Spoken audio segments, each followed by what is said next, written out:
Hello everyone, welcome to my Snowflake tutorial series.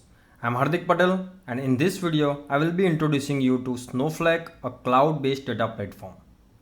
So let me introduce in detail little bit that Snowflake is a cloud-based data platform as I mentioned, and it also called as a big data tool because it is allowing to store a lot more data in volume and you can also query them efficiently. So that is why it is called big data tool as well. You can say that.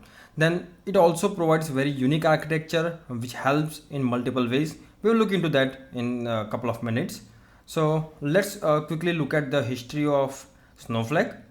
So Snowflake Computing was founded in 2012. They launched cloud-based data platform in 2014, and then they also introduced the architecture in the public that this is the architecture which we are following and which also has separate layers for storage and compute, which enables scalable database warehouses, right? So and because of that they experienced significant growth and they expanded the partnership with Azure and GCP as well. And then they went public in 2020 successfully and continues to innovate lot more features like data sharing and Snowpark for advanced processing. And they have also made lot of features in public preview and private previews. We'll go through that in maybe next videos, right? Okay. So today, right now, Snowflake is a leading provider for cloud-based data warehousing solutions, and they are also empowering a lot of organizations to efficiently manage and analyze their data. Okay, let's look at the concepts of Snowflake. So basically, as I mentioned again, that Snowflake is a powerful cloud-based data platform designed to handle a lot more, large volumes of data and enable analytics solutions. So with Snowflake, you can easily scale your data storage and compute resources, ensuring high performance and flexibility. As you can see here, this is unique architecture which consists of three key layers: cloud services, query processing, and database storage.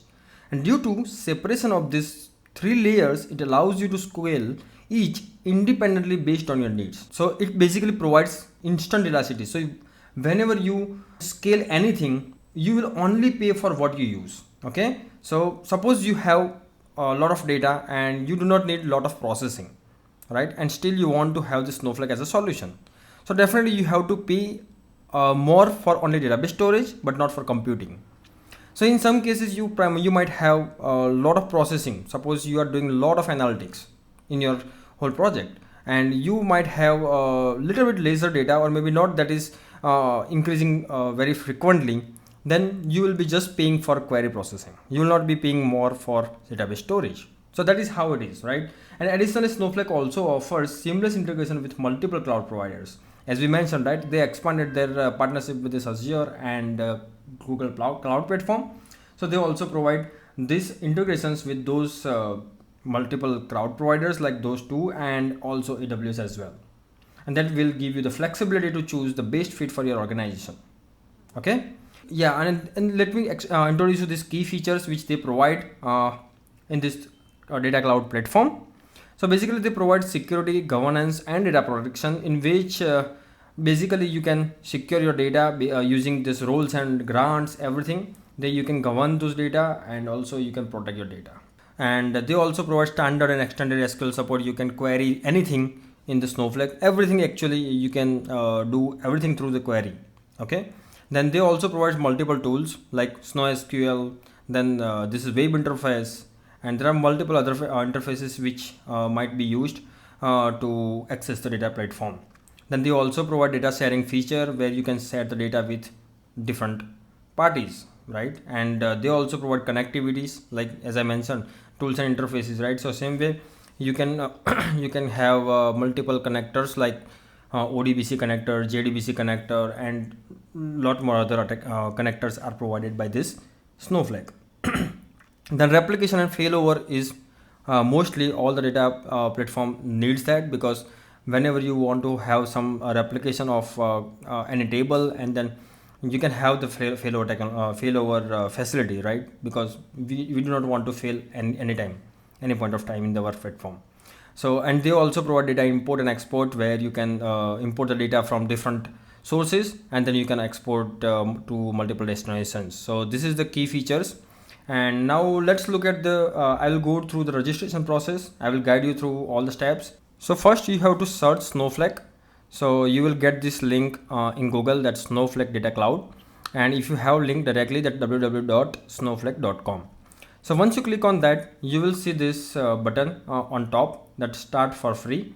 So once you click on that, you will get to this sign up screen, and where you have to fill all those information. I'm not going to fill those information because I already have created accounts with my all the email IDs. So yeah, so suppose this is last name, first name, email, and then company, whatever company you want to provide, it's okay. It is not validating anything, but you can create like you can also mention that personal, and then whatever role you mention, it's okay. You can mention student, and then if you continue, let me go through again. Let me see. I can provide more information. Yahoo.com. I will say personal, then role is like student. And if I continue here, you will see three options: standard, enterprise, and business critical.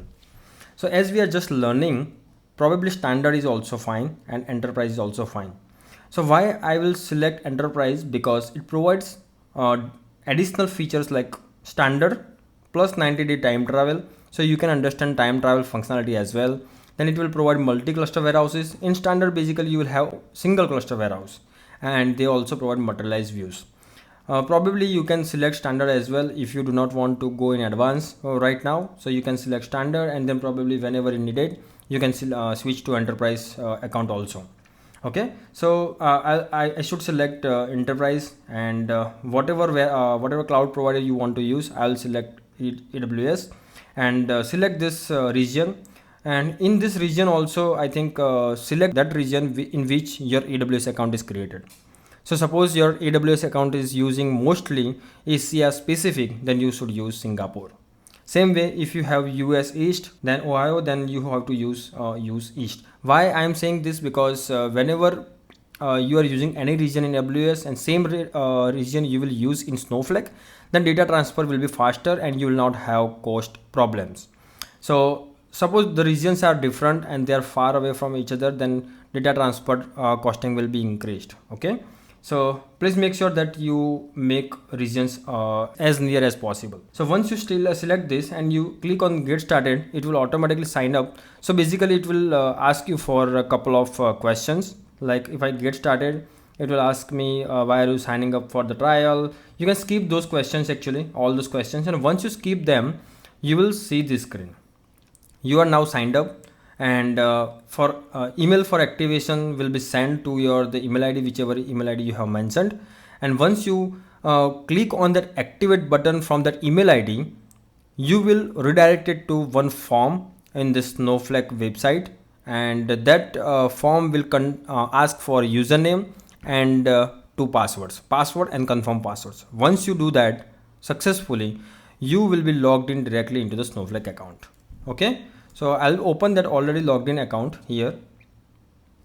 So once you log into the account by default automatically by activating that link, you will redirect it to here like this. This is the account you will see. I just did that today morning only. So as you can see, you will see 30 days left in trial. You can upgrade that once the trial is going to be completed. Okay, and you will see these sections like worksheets, database, dashboards, apps, data, marketplace, activity, admin. In next video probably I will explore whole web interface, and we'll do some create some tables and everything. Okay, so that's it from this video. I think let me summarize quickly what we have covered so far in this video. So first I covered that how Snowflake has evolved into powerful cloud-based data platform through the history of that Snowflake, and you have also understand how powerful the Snowflake architecture is because of that separation of the layers, right? And we also looked at how we can register into this Snowflake account, and we'll see this web interface in the next video. Okay, so to encourage me, please like this video, because if you will like this video, it will encourage me to make more videos. So please hit the like button and comment if you have any suggestions or questions. I will definitely try to address your comments as soon as possible. So thank you for watching this video, and please subscribe as I am going to create more videos around data technologies. Thank you.